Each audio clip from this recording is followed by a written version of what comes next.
आर्यतारा नमस्कारेकविंशतिस्तोत्रम्।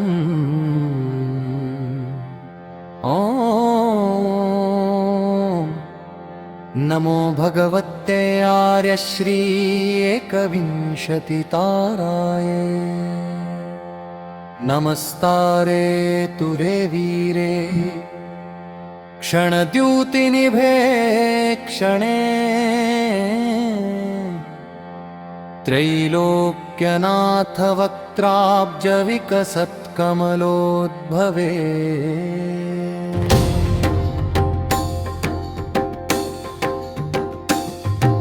नमः शतशरच्चन्द्रसम्पूर्णे वरानने। तारासहस्रकिरणै प्रहसत्किरणोज्ज्वले। नमः कनकनीलाब्जपाणिपद्मविभूषिते। दानवीर्यतपः क्षान्तितितिक्षाध्यानगोचरे। नमस्तथागतोष्णीश विजयानन्तचारिणी। शेषपारमिता प्राप्तजिनपुत्रनिषेविते। नमस्तुतारहुङ्कारपुरिताशादिगन्तरे। सप्तलोकक्रमाक्रान्ते अशेषकरुणे क्षणे। नमः शक्रानलब्रह्ममरुद्विश्वयार्चिते। भूतवेतालगन्धर्वगणयक्षपुरस्कृते।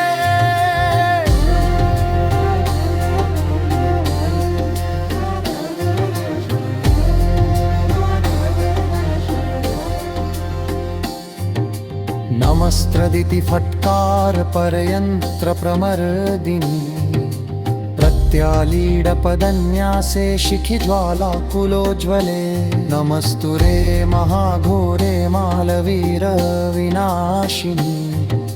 भिकुटीकृतवक्त्राब्ज सर्वशत्रुनिषूदिनी। नमस्त्रीरत्नमुद्रान्तहृदयाङ्गुलिभूषिते। भूषिताशेषदिक्चक्रनिकरस्वकराकुले।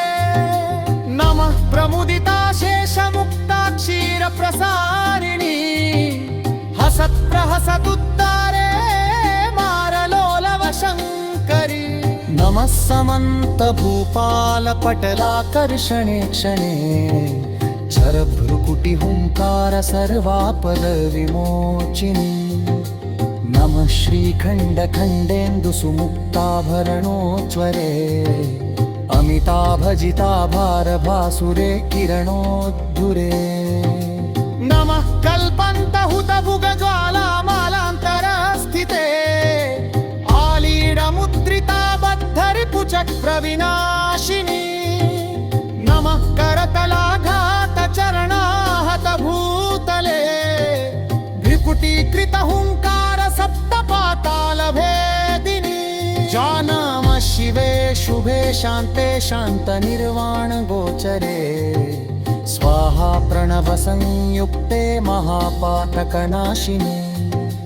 नमः प्रमुदिताबद्धरिगात्रप्रभेदिनी। दशाक्षरपदन्यासे विद्याहुङ्कारदीपिते। नमस्तारे तुरे पादघातहुङ्कारविजिते। मेरुमण्डल कैलाश भुवनत्रयचारिणी।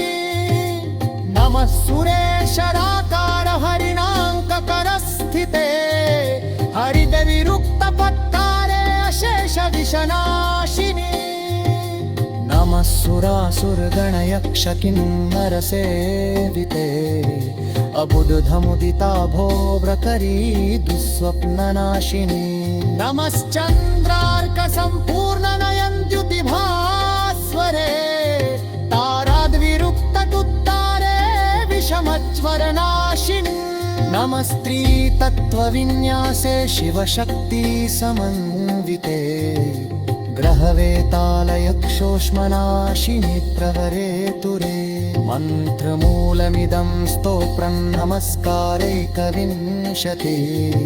यः पठेत् प्रयत धीमान् देव्या भक्तिसमन्वितः सायं वा प्रातरुत्थाय स्मरेत् सर्वाभयप्रदम् सर्वपापप्रशमनं सर्वदुर्गतिनाशनम् अभिषिक्तो भवेत् पूर्णं सप्तभिर्जिनकोटिभिः मासमात्रेण चैवासौ सुखं बौद्धफतं व्रजेत् विशन्तस्य महाघोरं स्थावरं चाथ जङ्गमम् स्मरणान्नपदं याति खादितं पीतमेव वा रहजालविषादानां परस्त्रीविषनाशनम्